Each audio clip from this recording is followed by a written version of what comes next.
Tamam. Assalomu alaykum, hurmatli qarindoshlar.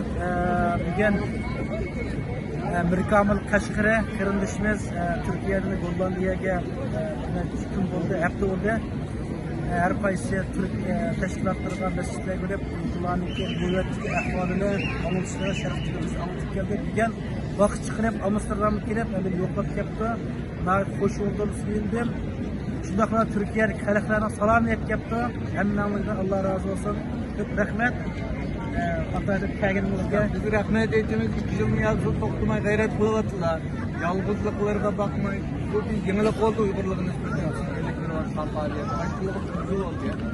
İnşallah tekemi bunu bir terakki edelim. Yani başka devletimizde, başka karındaşlarımızdan bilip ucunda irade veren ağamay, salmay, gidiyor. Her daim okşaş vakitte bunu devamlaştırır. Başka bir irade talep kıldıran nerede? Onda asan emez. Tuhaf demek, şehirli bir götürebilirlik koyup ağamayı bulavatlar. Allah razı olsun. Kişilerin hükümet koşsun. İnşallah hepimiz sizden razı. Allah'ım razı olsun.